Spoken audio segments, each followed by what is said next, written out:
जय हिंद साथियों आज के इस वीडियो का विषय है कर्नल तथा उनके बेटे की पुलिस द्वारा पिटाई के विरोध में पूर्व सैनिकों ने किया जबरदस्त विरोध प्रदर्शन तथा महामहिम राष्ट्रपति महोदय से उचित न्याय के लिए पत्र लिखा है। दूसरा है साथियों, पूर्व सैनिकों की रक्षा के लिए एक अलग से कानून बनाया जाना चाहिए। यह पूर्व सैनिकों का कहना। वार विडो एसोसिएशन ने एक मुश्त राशि प्रदान करने के लिए आवेदन करने के निर्देश जारी किए हैं। वो लेटर के बारे में दिखाएंगे आपको। और मिनिस्ट्री ऑफ फाइनेंस ने जारी किया है ऑफिस मेमोरेंडम, उसके बारे में। और सप्रेस ने जो है मैसेज दिया है मार्च की पेंशन के लिए, इसके बारे में बात करते हैं। तो अगर आप इस वीडियो में पहली बार देख रहे हैं इस चैनल में, तो इसको सब्सक्राइब कर लीजिए, लाइक कर दीजिए और शेयर कर दीजिए। साथियों ज़्यादा से ज़्यादा शेयर कर दीजिए ताकि ये जो मांगे हैं पूर्व सैनिकों की रक्षा के लिए जो कानून बनाया जाना चाहिए, ये मांग ऊपर तक जाए और ये ज़रूर मांग उठनी चाहिए। तो साथियों बात करते हैं इसमें। और दूसरा, ये वार विडो के लिए ये भी एक वेलफेयर वाला चीज़ है। तो अगर हो सकता है किसी वार विडो के पास में चला जाएगा तो उसको भी भला हो जाएगा और उनको भी पैसा मिल जाएगा। तो साथियों इसको ज़्यादा सब्सक्राइब जरूर कर लीजिए इसको, क्योंकि हर रोज़ आपके पास कोई ना कोई इन्फॉर्मेशन मिलती रहेगी, कोई ना कोई। और लाइक कर दीजिए और शेयर कर दीजिए। तो साथियों ये देखो, ये है कल जो है पटियाला के अंदर जो एक कर्नल साहब और उनके बेटे के साथ में सेवारत कर्नल साहब हैं, उनके बेटे के साथ में मार पिटाई की पुलिस ने ज़बरदस्त। तो उसके विरोध में सैनिकों ने एकजुट होकर के और ये दिखा दिया कि हम चाहे रिटायर हो गए हैं लेकिन अब भी हम जो है हमारी सेना के साथ में हैं। हम अगर सेना के अधिकारियों और सेना के जवानों के साथ में किसी जैसे के साथ में कोई अन्याय होगा तो पूरे के पूरे पूर्व सैनिक, क्योंकि आपको पता है कि सेवारत सैनिक इस प्रकार का कुछ कर नहीं सकते हैं। वो आपको पता है, आप भी सेवा में थे, लेकिन पूर्व सैनिक जो है वो ज़रूर अपने मांग को उठा सकते हैं। सेवारत सैनिक जो है इस प्रकार की मांग धरना प्रदर्शन नहीं कर सकते, वो अपनी मांग नहीं रख सकते हैं। तो ये पूर्व सैनिकों का कर्तव्य बन जाता है कि भाई जो है सेना के किसी अधिकारी, किसी जवान, किसी जैसों के साथ में अन्याय होता है और तो उसके साथ में एकजुट होकर के सेना के साथ में रहें और शांतिपूर्वक धरना प्रदर्शन करें। साथियों बिल्कुल सही है, क्योंकि आप देख रहे हो कुछ दिन से जो है पुलिस जो है ज़्यादा ही सैनिकों के साथ में दुर्व्यवहार कर रही है, जबकि इस पुलिस को खुद का प्रोटोकॉल पता नहीं है कि हमारा प्रोटोकॉल क्या है, हमें किससे क्या बात करनी होती है। लेकिन जब उनके हाथ में वो वर्दी पहन लेते हैं तो वो सोचते हैं कि पता नहीं हम तो सब नागरिकों से ऊपर हो गए हैं। ये पता नहीं कि वो नागरिकों की सेवक हैं, नागरिकों के द्वारा ही दिया गया जो है पैसा, उन्हीं के द्वारा जो है जो भी पैसा होता है, जो भी टैक्स का पैसा होता है, उन्हीं से जो है उनको तनख्वाह मिलती है और वो उनकी नागरिकों की सुरक्षा के लिए, उनकी सेवा करने के लिए हैं, ना कि उनके साथ दुर्व्यवहार करने के लिए। तो साथियों बिल्कुल सही बात है, बहुत अच्छा प्रदर्शन किया है पूर्व सैनिकों ने, हम इनका स्वागत करते हैं। और साथियों दूसरा एक बात यह है कि उन्होंने महामहिम राष्ट्रपति को भी ज्ञापन न्याय के लिए सौंपा है, तो वो भी हम आपको देखेंगे पत्र के लिए माध्यम से। और साथियों ये जो है चीज़ है कि खाली उनको सज़ा देने से, वो तो सज़ा तो उनको मिलनी चाहिए, उनको नौकरी से तो बर्खास्त करना चाहिए। ऐसे दुर्व्यवहार करने वाले पुलिसकर्मियों को उनको तो नौकरी में रखना ही नहीं चाहिए। लेकिन जो है उसके अलावा भी जहाँ जहाँ भी पूर्व सैनिक हैं, पूर्व सैनिकों की रक्षा के लिए वो एक कानून बनाना चाहिए, जिस प्रकार से जो है अनुसूचित जनजाति और उनके लिए पिछड़े वर्ग के लिए जो कानून बनते हैं, उसी प्रकार से पूर्व सैनिकों की रक्षा के लिए भी कानून बनाया जाना चाहिए, ताकि कोई पूर्व सैनिकों के साथ में, क्योंकि वो देश की सेवा करके आते हैं, देश की रक्षा करके आते हैं और अपनी जवानी पूरी ज़िंदगी बिता करके आते हैं, तो उनके लिए भी इस प्रकार का कानून होना चाहिए कि भाई जो पुलिस या कोई गुंडे या कोई बदमाश इस प्रकार का दुर्व्यवहार उनके साथ ना करें, क्योंकि वो अनुशासन में रहते हैं और उस अनुशासन का गलत फायदा ये लोग उठा लेते हैं। तो साथियों ये जो है ये बहुत अच्छा प्रदर्शन किया है इन्होंने, आप लोग देख लीजिए, काफ़ी संख्या में जो बल इकट्ठे हुए हैं। और ये कर्नल साहब की मैडम जो है उन्होंने भी अच्छा उनको मार्गदर्शन दिया है और अपील की उन्होंने।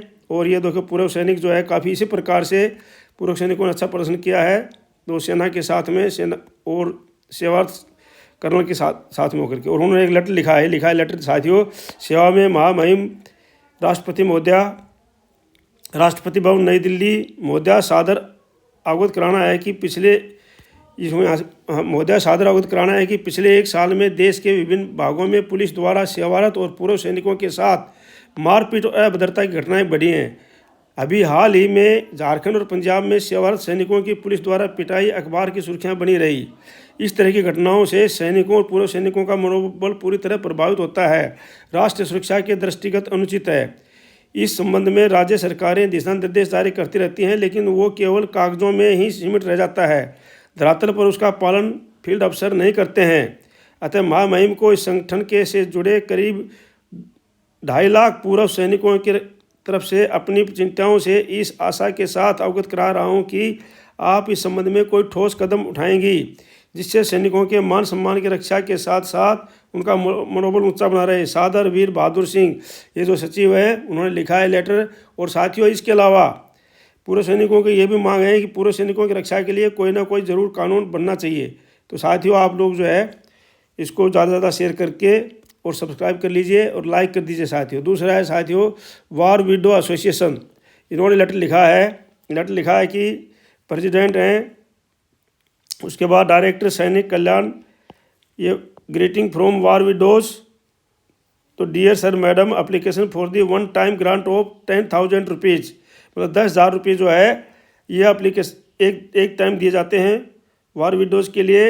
Is invited by the war widows association, Shaheed Bhawan New Delhi, from the war and conflict widows, next of kin of जेसीओज एंड ओआरस, पीबीआर, जो पीबीआर के जो हैं नेक्स्ट ऑफ किन जो है ये फैमिली पेंशनर्स हैं, उनके लिए है ये।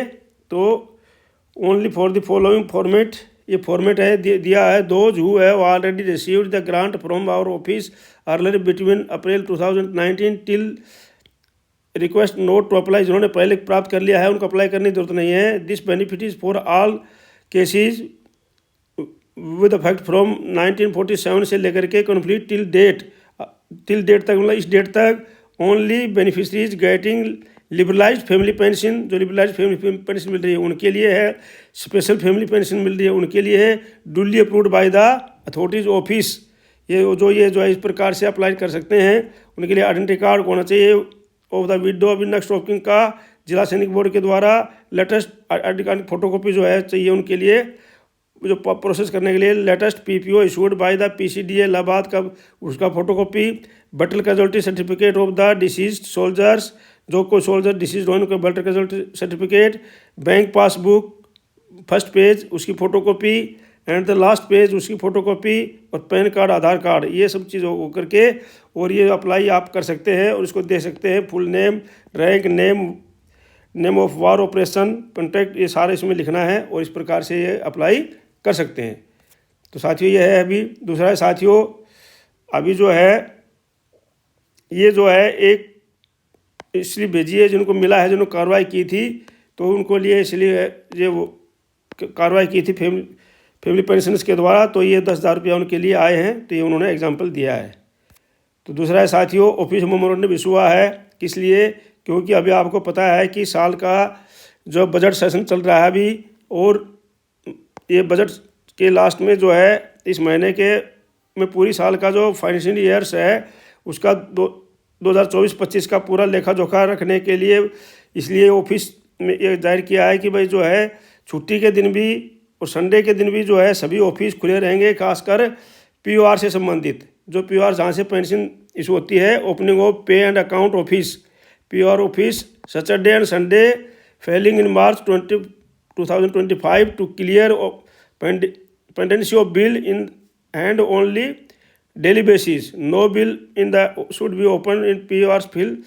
तो साथियों इस प्रकार से जो है ये किसी प्रकार से अगर आप लोग का भी कोई इस प्रकार से शिपिंग ग्राम में अगर बिल डाला हुआ है तो वो भी अभी जल्दी जो है ये पेमेंट कर रहे हैं, और वो भी इस प्रकार से ये और चाह रहे हैं कि आपकी जो पेंशन जो है, मैसेज आया है साथियों कि 1 अप्रैल को पेंशन आ जाएगी, लेकिन अभी कोई ज़रूरी नहीं है, क्योंकि पिछले साल भी ये मैसेज आ गया था कि 1 अप्रैल को आपको पेंशन मिल जाएगी, लेकिन फिर मिली थी 2 अप्रैल को, क्योंकि साथियों जो है फाइनेंशियल ईयर क्लोज करना होता है, हो सकता है उस दिन ना भी मिले, तो आप किसी प्रकार से मतलब ये बिल्कुल मत सोचना कि भाई 1 अप्रैल को मिल ही जाएगी। हो सकता है 1 अप्रैल को मिल भी जाए और हो सकता है 2 अप्रैल को भी मिले, क्योंकि पिछले साल भी इस प्रकार का मैसेज आया था कि आपकी पेंशन जो है डियर, ये आया जो अकाउंट नंबर है कि भाई आपकी पेंशन जो है 1 अप्रैल को मिल जाएगी, लेकिन उस समय जो है 1 अप्रैल को पेंशन नहीं मिली थी। तो इसलिए इसके बारे में कोई कह नहीं सकते कि मिलेगी कि नहीं मिलेगी। तो इस प्रकार से जो है आप इस प्रकार का कोई इनके ऊपर मतलब वो हो सकता है मिल भी जाए, लेकिन इस प्रकार का कोई फाइनेंशियल ईयर जो है अपना वो मत करके रखना कि भाई हमारे को 1 तारीख को जैसे कोई किसी को लेन देना करना होगा, भाई ठीक है आपको मैं 1 तारीख को पैसे दे दूंगा या 1 तारीख को हम ये काम कर लेंगे, तो हो सकता है 2 तारीख को मिले। तो साथियों ये था, ज़्यादा इस वीडियो में ज़्यादा नहीं। तो मिलते हैं किसी नेक्स्ट समाचार के साथ में अगले वीडियो में। तब तक के लिए जय हिंद, जय भारत। अगर आप इस वीडियो में नए बने तो सब्सक्राइब कर लीजिए, लाइक कर दीजिए और शेयर कर दीजिए, ज़्यादा से ज़्यादा शेयर कर दीजिए, ताकि जो है सबको इस चीज़ का पता चले कि हाँ भाई सैनिकों के साथ जो है कार्रवाई करने पर सैनिक अभी जो है पूर्व सैनिक आने के पर भी कि चुप नहीं बैठते हैं। तो इस प्रकार से ज़्यादा ज़्यादा इसको शेयर कर दीजिए, लाइक कर दीजिए और सब्सक्राइब कर लीजिए। Thank you for watching video. May you live long, God bless you. धन्यवाद। आपका दिन शुभ रहे।